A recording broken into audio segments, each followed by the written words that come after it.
So in this one, I'm going to be going over the problems with creatives. The problems that most creative people face. What they deal with and their shadow elements.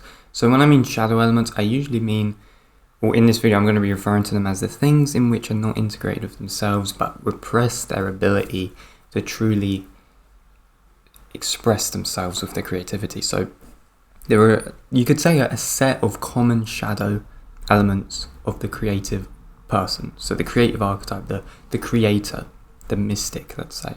People don't want to get into creativity, but there's certain things that are limiting them. So I'm going to be going over some of these. I'm going to be going over some methods in which we can use to overcome these issues, these common shadow elements within the creative. So for example, perfectionism, not being realistic. This is a big one.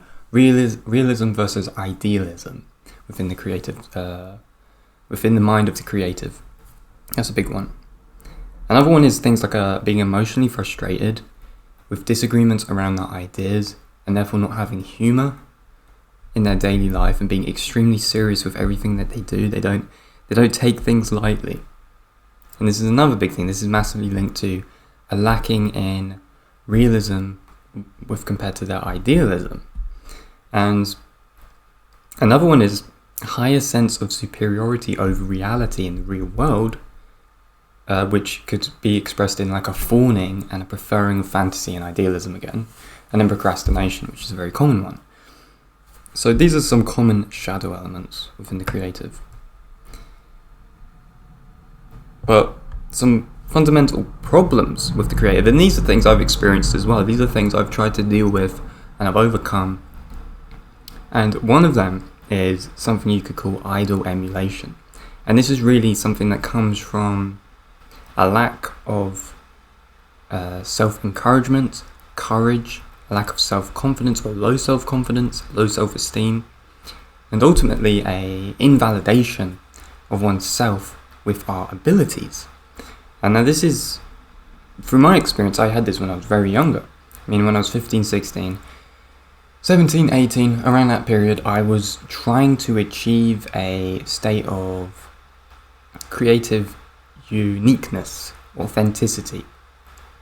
But when integrating myself into the use of the internet to kind of propel my music career in a certain way, I started to see what was successful.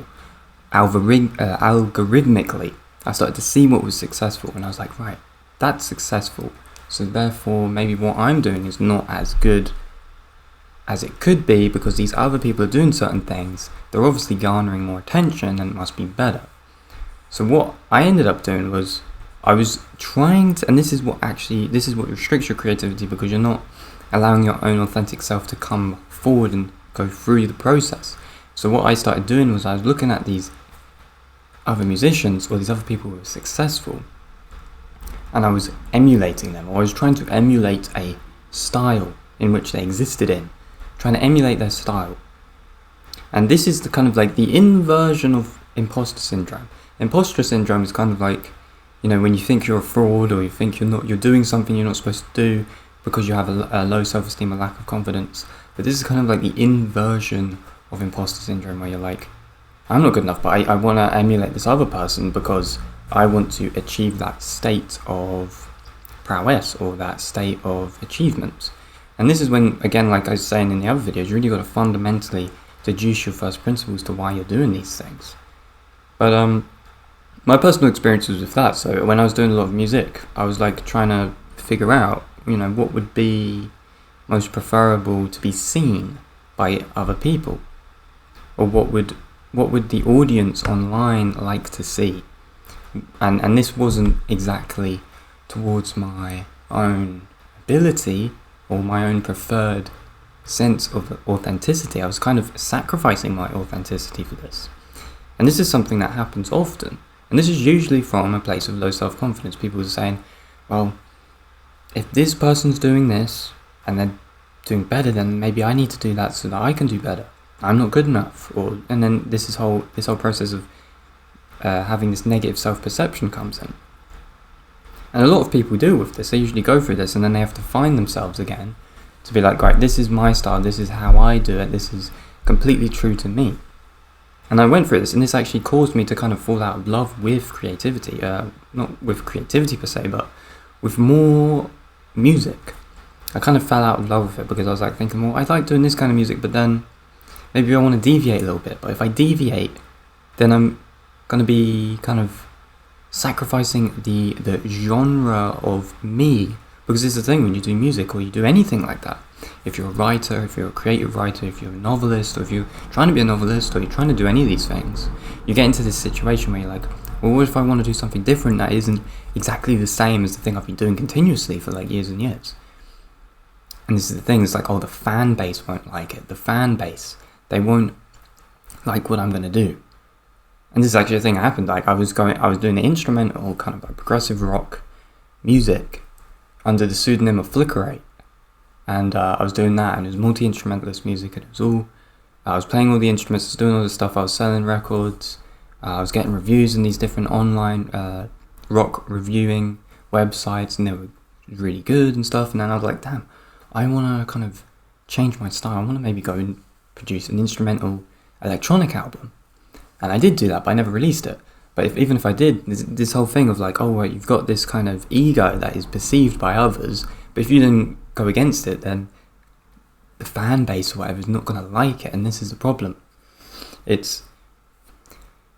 You always have to go back to yourself to why you're doing these things, because a lot of the attachments that come on afterwards skew our ability to be creative and our ability to be authentic. So this could be like the people that start listening to us, their opinions of what we should and shouldn't do.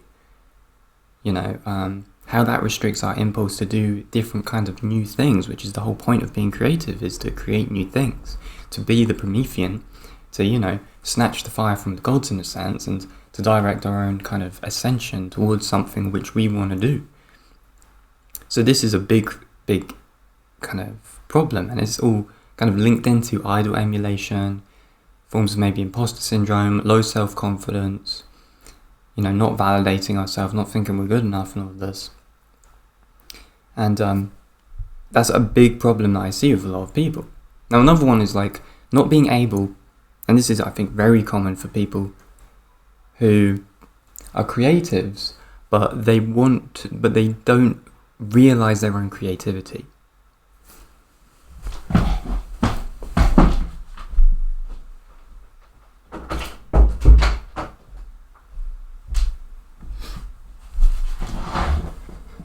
And those individuals are people who are not able to manifest or realize their ideas into reality. And this is, of course, another big one, because you got to think of it like this. A lot of intellectuals, a lot of people who get into the intellectual sphere of things, it's all split, it's all in the mind, right? It's very mental, it's metaphysical, it's idealistic, it's archetypal. It's the realm of the Platonistic forms and all this type of stuff. It's all in the head. Like, so people who get really into intellectual stuff, maybe they want to start doing writing or talking about abstract truths. Or they want to be like a philosopher or like philosophical. They want to be a creative writer in this sense. It's very difficult to, or a lot of people who get into this find it very difficult to simplify what they are talking about so they can bring it back down into reality. Because and this was even the case with me as well, when I started getting into all this stuff, started reading Nietzschean work, I started reading all these philosophers, you end up, you know, you're training your brain to do a certain thing, reading, thinking, and this is a detachment from something that is very fundamentally important to be a very effective creative person, and this is empathy, compassion.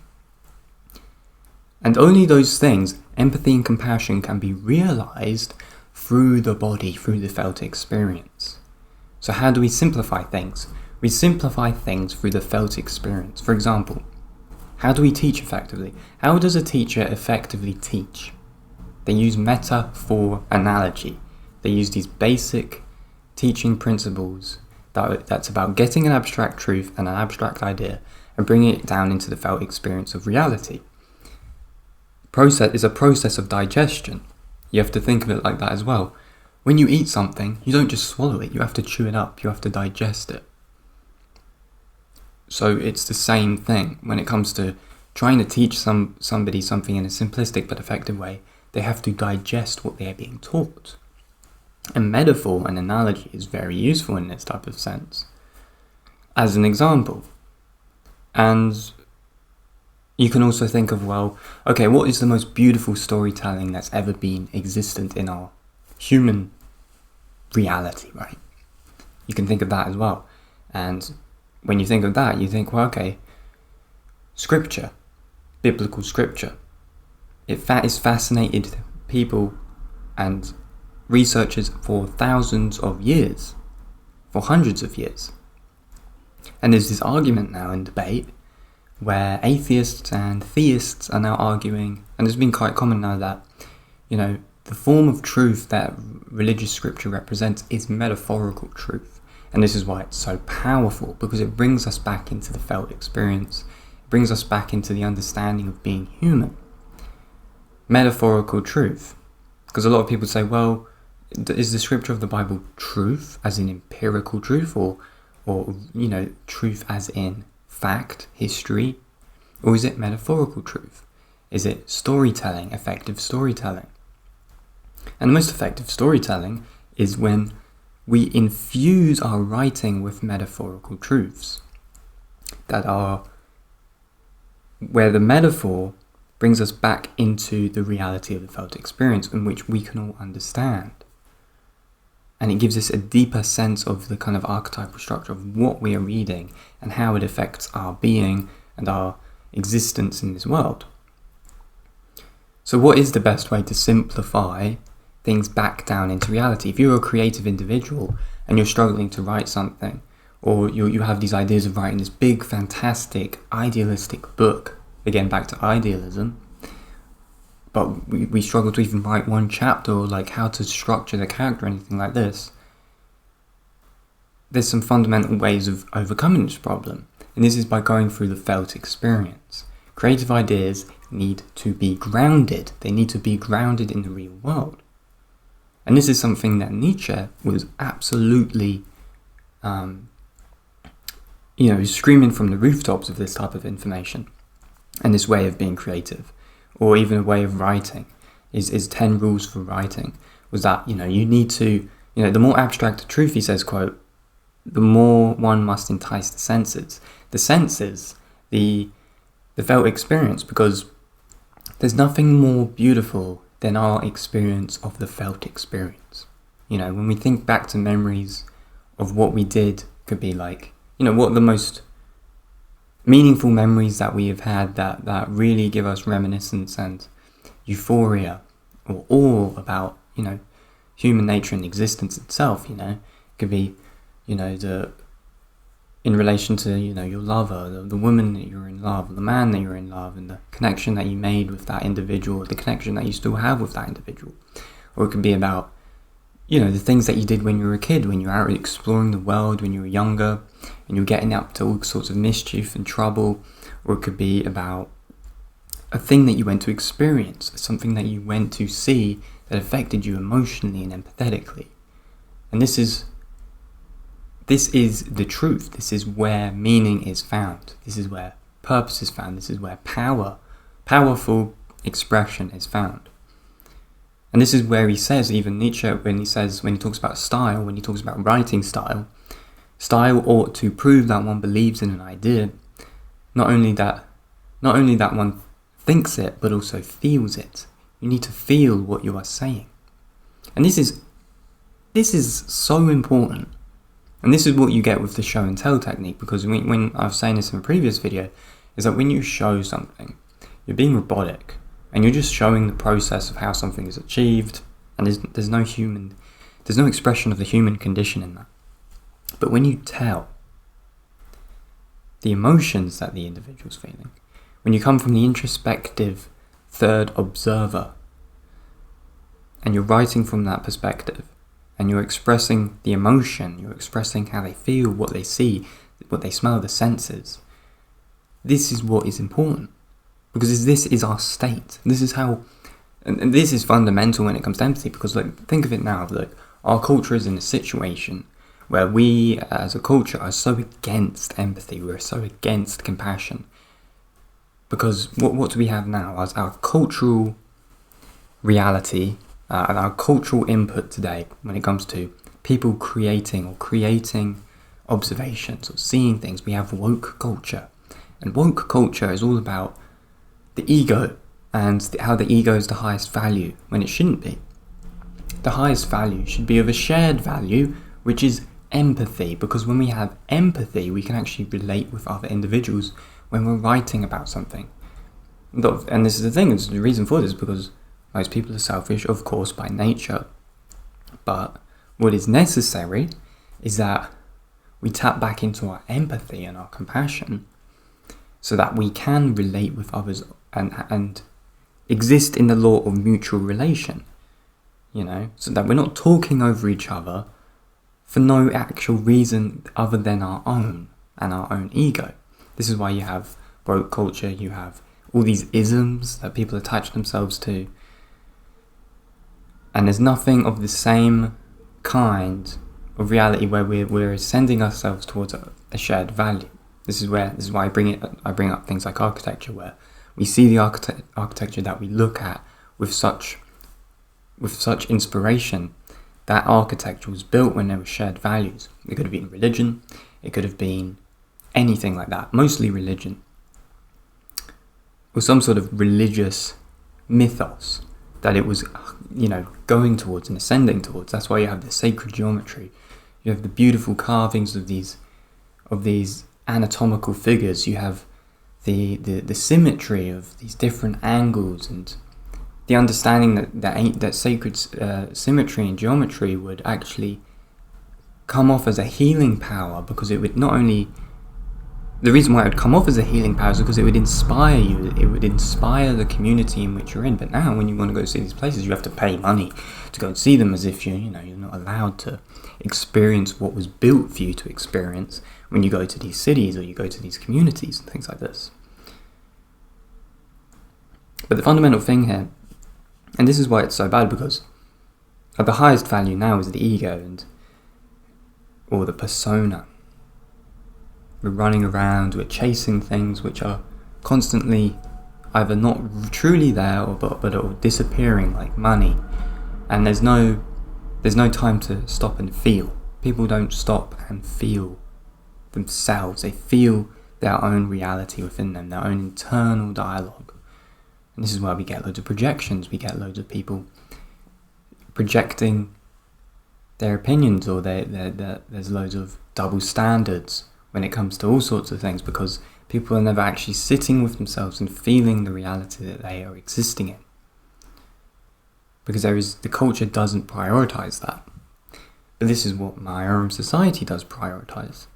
At least on the creativity level, but also on the self-developmental level. But empathy is a massive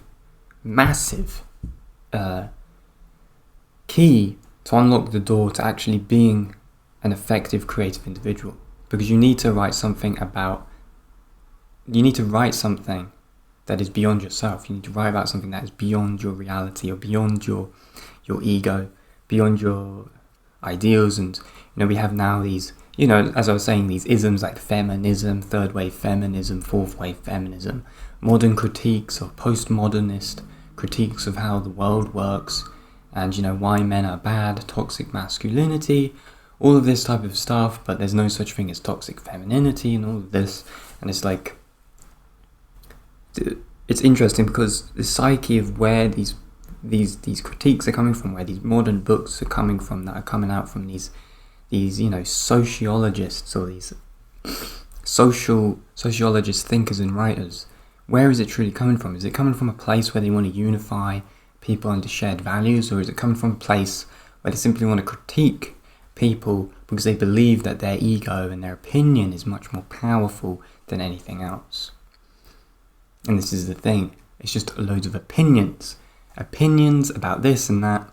People, and this is another thing as well, but people write for themselves, they don't write for anything else.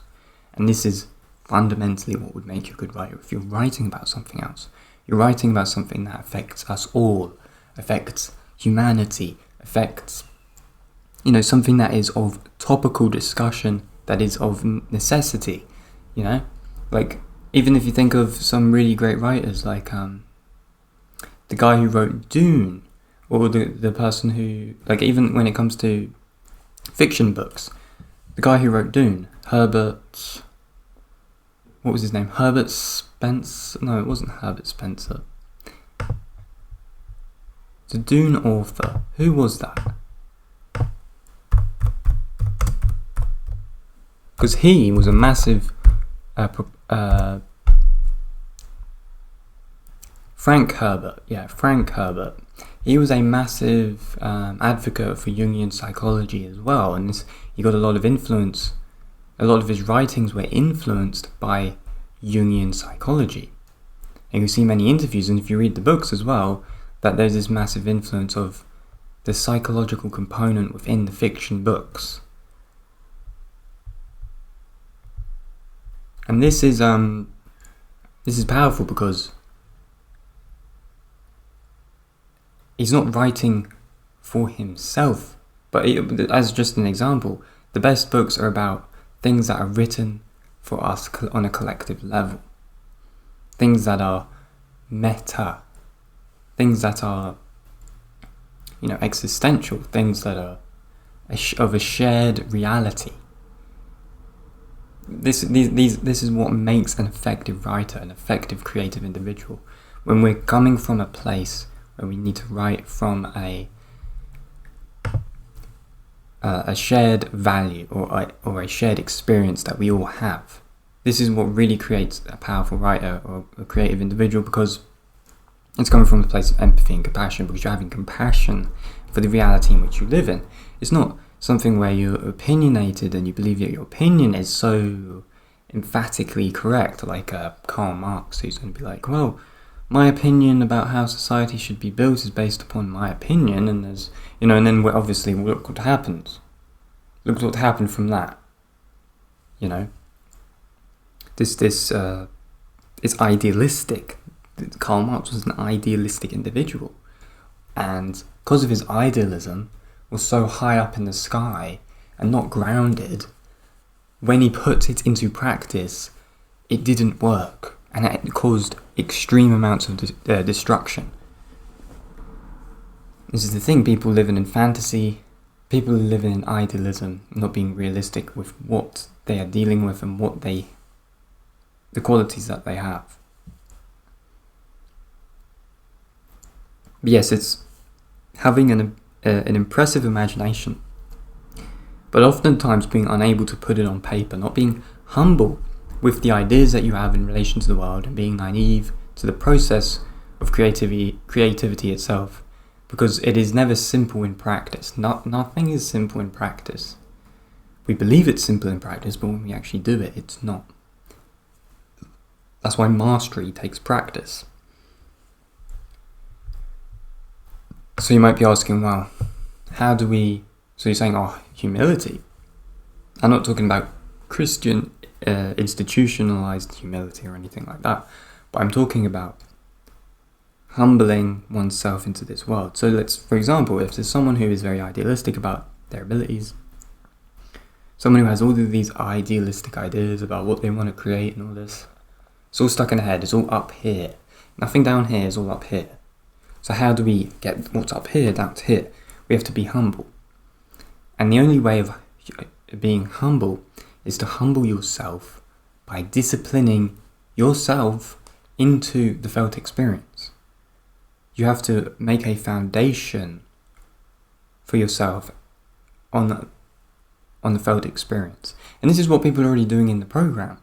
People are just going back to basics: diet, nutrition, discipline, accountability, creating that foundation which is going to really reward you when it comes to trying to put other things into your reality and manifest other things, because you're creating that foundation and understanding of what it actually means to have that groundedness within yourself and in your own life.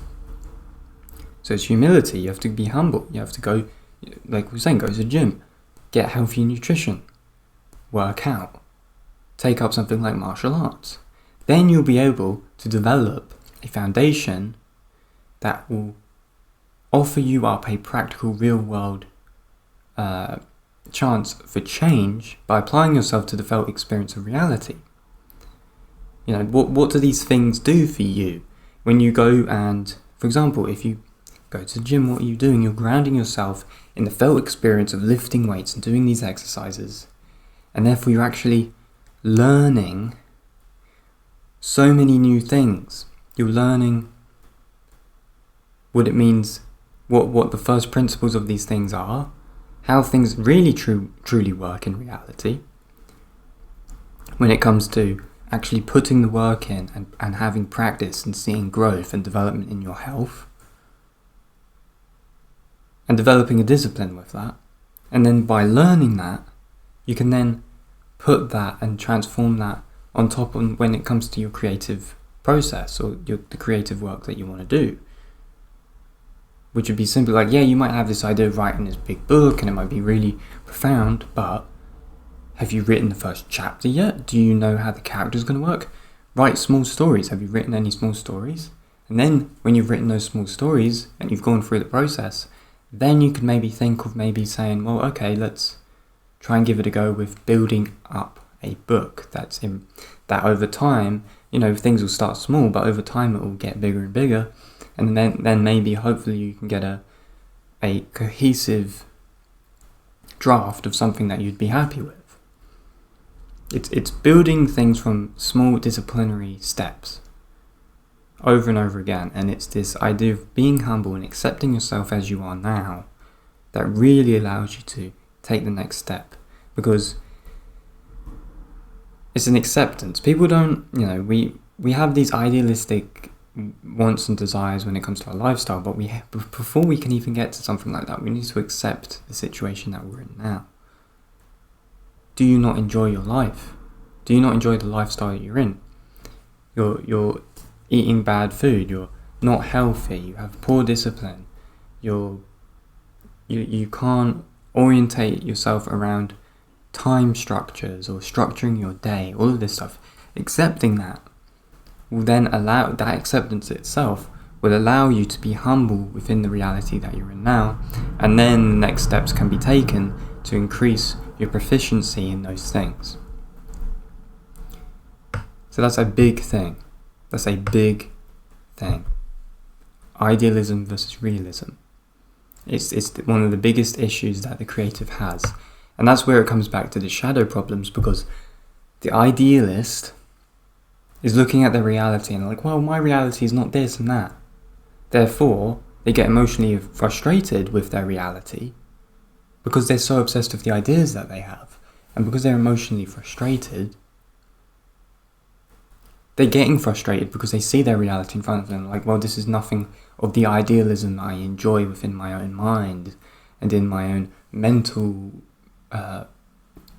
gymnasium of things. And this is maybe even why, you know, and this can sometimes be more preferred than actually doing anything different. This is maybe why the metaverse may be successful, because people would rather live in their heads than actually live in the real world, where it's difficult to actually achieve things that you want to achieve. And of course, this is again why there's a higher sense of superiority over reality in the real world with their ideas. Where you have like the frustrated intellectual who's like really, you know, strict, and someone who's very rigid with their ideas, someone who's very rigid with their body, very they don't flow very well, they don't have a very good bodily expression, or their body language is very inadequate and things like this, because they're rigid in their mental gymnasium of ideas and they don't want to leave it. They want to stay there because that's where they know everything could exist for them, but they don't really actualize it into the real world. So that's a higher sense of superiority of their ideas over reality, a lack of humour with things, and then of course emotional frustration, emotional anger. Creatives being emotional about what they want to achieve into reality but cannot, because they're having that restriction with themselves, because it's a shadow element. They haven't integrated themselves into the felt experience. And the best way of doing that is taking up things which will get you into the felt experience. It could be anything. Dancing. I love dancing. I think dancing is amazing. I absolutely love it. dancing. It could be dancing, so it could be anything that expresses the soul within the body. And Nietzsche's philosophy with regards to that is so important, because the most powerful experiences of life are through the gestures of life, are through the gestures in which we make in life, the physical gestures, the kiss, the dance, making love. These physical gestures that we partake in the real world, that bring us such beautiful memories of what it means to exist as a human individual. And we need to tap back into that understanding of the importance of physicality and the felt experience for us to truly guide ourselves towards something that's higher and more meaningful and more purposeful and more understood within ourselves and more orientated with us, where we become more whole. And I think this is a lot of these things. The intellectual individual, you could say maybe the intellectual incel is very much non-existent in this realm, because they're scared of reality. And that's another thing, they're scared of reality, so therefore they cower from reality and then go back into the intellectual realm where they are safe. But it's about merging those two things together to create something beautiful. And these are the problems that I think a lot of creative people are facing. And then there's this cultural problem with that as well, which is very similar, that people are just reactionaries. Or the creative becomes the reactionary. And that's what happens with the next problem, because the next issue is this: the moralizing of nature and our experience with nature. And this is another big thing. This is where we get shame. There's a lot of issues with religion, institutional religion, because there's a lot of shame involved, shame tactics that cause us to restrict ourselves from who we truly are. Because we end up moralizing things. We moralize nature itself, which nature shouldn't be moralized, because it's something in continuous flux, and it's something that exists for itself and for no one else. It's something that's just there. Okay, and moralizing these things restricts our awareness and our ability itself to be creative or to be perspicacious. And another massive thing, when we moralize these things within ourselves or in the outside world, we actually cause these repressions of what these things truly are and what they are from nature itself. So for example, we would say these things are bad, and when we say these things are bad, we put them into a shadow. And then, for example, negative emotions. This idea that there's negative emotion and positive emotion. And I'll give you an example of that. In our modern culture, people say, oh, anger, don't get angry, that's a negative emotion. Or you could say crying is a negative emotion. And of course, when we say these things are negative, we repress them into our shadow, because they then become concealed away, and we put them in the chest and we push it to the side, and we don't want to look at it anymore. And this is where we get problems. Where crying, or the ability to cry and be emotionally vulnerable in that sense, and then saying it's bad and moralizing it and putting it away, is obviously going to cause someone to suffer in silence, which is a big problem, because they are repressing what it means to be emotionally vulnerable, to be emotionally vulnerable, because we then perceive crying or getting in touch with our emotions as a negative thing. Now, if we push it to the side, and this could be because of our upbringing, or because of maybe the view that, a man who cries is weak, or something like this, could be anything. But then anger happens on the same side, which restricts again and it massively affects a lot of men, because they say, well, your anger is bad, it's negative. And then this gets repressed, and then we start repressing it within ourselves, and then society starts repressing it within ourselves, and therefore no one gets righteously angry with anything, or people don't express, or they don't have anger integrated within themselves to the point where they become pushovers, and they become people who are very easily, naively deceived, or people who become reliant on others, codependency, or things like this, where anger is pushed to the side, we don't integrate it, therefore we perceive it as bad, and it's like, well, we should never get angry. We should never get angry with other people who treat us bad. We should never get angry when something not good happens with to us, because therefore, if we get angry, if we get upset, we get annoyed by something, then maybe it's going to hurt someone else's opinion or hurt someone else's feelings, when we have the right to do this. Anger is a fundamentally powerful emotion that man has, more predominantly within his own nature than a woman. Women don't obviously get as angry as men, statistically shown, of course, because men have testosterone. But of course our testosterone is decreasing over time. Our testosterone is, statistically speaking again, is decreasing in men.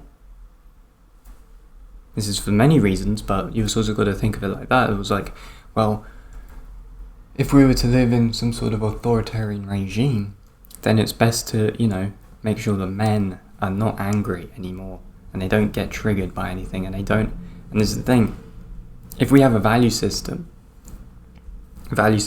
value system, then anger is going to be a good thing, because people are going to be like, well, why are we going against our shared value system? And then they're going to see something and they're going to be like, well, that's not towards the highest ideal that we want as a society. But of course we don't have that anymore. But that's where anger can be very effective and useful, because we create boundaries. We create governmental boundaries where the government doesn't impede upon our reality that we live. And this, of course, is another thing. It's like what's been happening recently. We've been getting the government. They've been impeding on our freedoms, or our ability to be free, and they're putting in restrictions, so to the point where we're not reliant on our own value systems, but we allow these conglomerate corporations and bureaucratic BS to come into our reality and affect us, because we don't have that shared value system, and people don't like to get angry and all this type of stuff. But so you can see how these things trickle out into society and massively affect the way we live. So that's another thing. But moralizing nature and our experience with it creates a lot of bad things, and of course it actually turns the creative into reactionary, because you're reacting based off your moralizations.